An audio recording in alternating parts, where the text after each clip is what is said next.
Assalamualaikum warahmatullahi wabarakatuh. Saya Nur Fitra Ramadhani Alamsyah, mahasiswi program studi pendidikan guru sekolah dasar Fakultas Ilmu Pendidikan Universitas Negeri Makassar, Kampus Namo Tampone, kelas 96 Kali ini saya akan membuat video untuk pemenuhan tugas akhir dari mata kuliah Demokrasi dan HAM dengan membahas isu terkait COVID-19 di Indonesia. Selamat menyaksikan.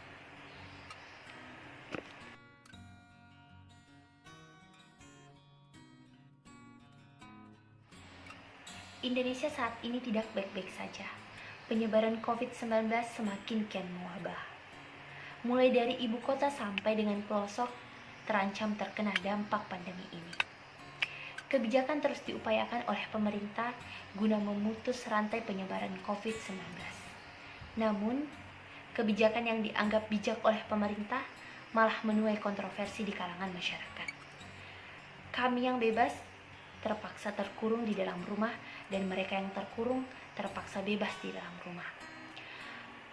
Pembebasan narapidana secara besar-besaran di tengah COVID-19 yang merupakan peraturan Menteri Hukum dan HAM nomor 10 tahun 2020 tentang pembebasan dan pemberian asimilasi dan integrasi mampu menuai kontroversi di kalangan masyarakat.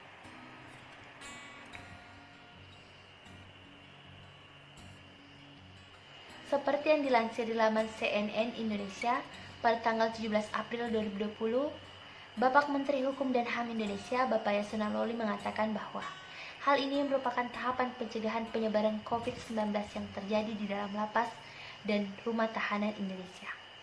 Hal ini juga merupakan rekomendasi yang ditawarkan oleh PBB untuk seluruh negara di dunia. Mengingat overkapasitas yang terjadi di lapas Indonesia, hal ini diberlakukan semata-mata hanya untuk mencegah penyebaran COVID-19.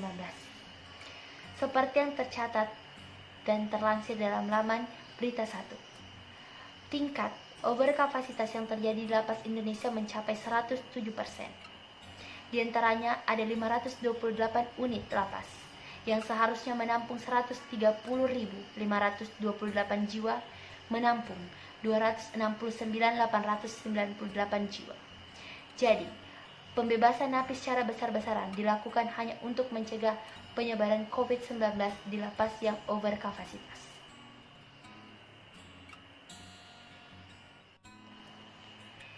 Pembebasan ini diberlakukan sejak ditetapkannya Keputusan Menteri Hukum dan HAM Republik Indonesia nomor 10 tahun 2020 yang diberlakukan pada tanggal 30 Maret 2020 dan berlangsung selama masa pandemi COVID-19.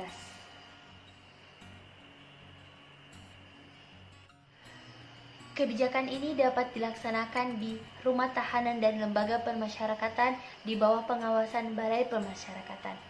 Seperti yang dimuat di laman CNN tanggal 20 April 2020 mengatakan bahwa total asimilasi dan integrasi berasal dari 528 unit pelaksana lembaga permasyarakatan. Sesuai dengan Peraturan Menteri Hukum dan HAM Republik Indonesia nomor 10 tahun 2020, Bab 2 Pasal 2 menerangkan bahwa narapidana yang dapat diasimilasi adalah yang pertama, terbukti berkelakuan baik dan tidak menjalani masa hukuman disiplin dalam kurun waktu 6 bulan. Yang kedua, menjalankan kegiatan pembinaan dengan baik. Dan yang ketiga, telah menjalankan 1/2 dalam kurung masa tahanannya. Dan bagi asimilasi pada anak, yaitu telah menjalankan paling sedikit 3 bulan masa tahanan.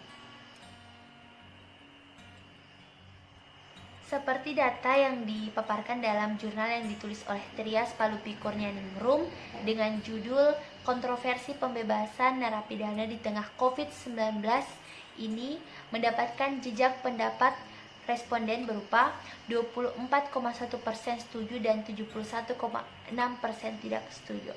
Adapun ketidaksetujuan tersebut didasari oleh hal yang pertama, narapidana yang telah dibebaskan diperhadapkan dengan situasi sulit mendapat pekerjaan dan tidak adanya jaminan prakerja yang diberikan oleh pemerintah kepada mereka. Yang kedua, maraknya jual beli tiket kebebasan narapidana di lapas Indonesia. Dan yang ketiga adalah tingkat kejahatan yang terus bertambah karena tidak adanya efek jerah, terlebih dengan menyeret kembali nama-nama narapidana yang telah dibebaskan di COVID-19 kembali melakukan kejahatan, menambah kontroversi di dalam pembebasan narapidana ini. Menurut saya pribadi, adapun solusi yang dapat saya tawarkan yaitu bukan narapidananya yang dilepaskan, tetapi keamanan, kesehatan, dan protokolnya yang lebih diperhatikan.